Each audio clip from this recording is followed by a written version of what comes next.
Recently I've really been reflecting on this question of what it really means to find yourself.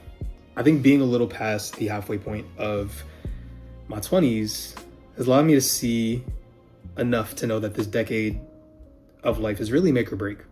From the time that you're born to about the time that you're 18 years old, for most folks, life is more or less synchronized with your peers. You spend a lot of time with the people that are your age and your family.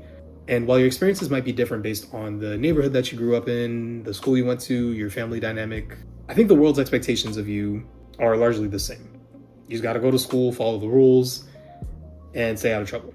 Even when people ask you what you want to be when you grow up, they kind of expect you to say something a bit, fantastical, right? Like that's something that only 0.0000001% of the population actually ends up doing. But something strange happens when you approach the end of high school around 17, 18 years old. People start to ask you what you really want to do. Really want to do.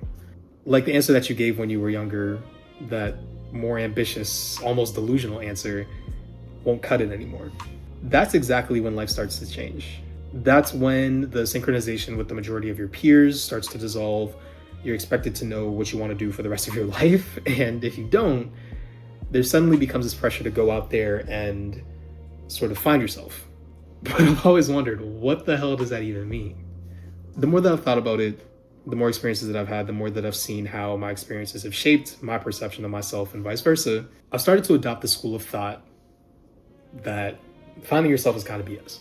What if instead of finding yourself, we tell kids to create themselves, create the life that they want by looking inward? I think the term find yourself has never sat right with me because it implies that the self is somewhere outside of you to be found and you have to go searching for it, right? But we know where that leads. You look for it in the validation of others, in the opinions of people who don't really care about you, nor do you really care about them at the end of the day, and in the things that ultimately don't actually bring you any fulfillment or joy. But if we focus on creating ourselves, we can take the time to listen to our own thoughts and ask ourselves, what would make me fulfilled even if no one else is watching?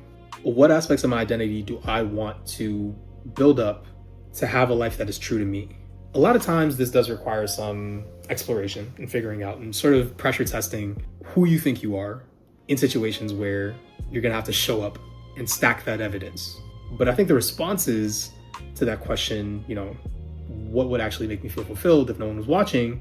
The responses that we have to look for after those experiences of exploration aren't external, they're internal, right? You have to look introspectively, but I think we're so sedated by all the distractions and everything that exists in our world today that we don't even have the time to sit down and listen to our thoughts. There are some people who successfully take this very grounded approach in their 20s and create a life that they love, but they're not balling out of control, right? Financially speaking. But then there are other folks who actually are balling out of control, right? They make millions in their 20s, but do so out of alignment with who they really are. They're not congruent, and they end up miserable because of it. That brings me to my other point. Creating yourself isn't just about what you do to make money and put food on the table. It can absolutely be a part of it, and getting paid for doing the things that bring you fulfillment is absolutely the dream, right? Like everyone wants to strive for that. But you can find that fulfillment outside of your job. I don't think you have to do that through your job. You're often in a position in your 20s to take risks and experiment with what works for you, what kind of values you want to have, and how your daily actions will align with that. What kind of things do you enjoy doing, even if you could never get paid for it? What do you want your relationship with yourself and the world to look like? I think a lot of times if you focus on that initially, the value will find its way back to you. What steps can you take to get closer to that vision? Is it still pretty insane to ask an 18-year-old to have definitive answers to these questions? Absolutely, I think it is. But I think it's a better place to start to set our youth up for success. And I wish I had that sort of guidance when I was being asked to find myself.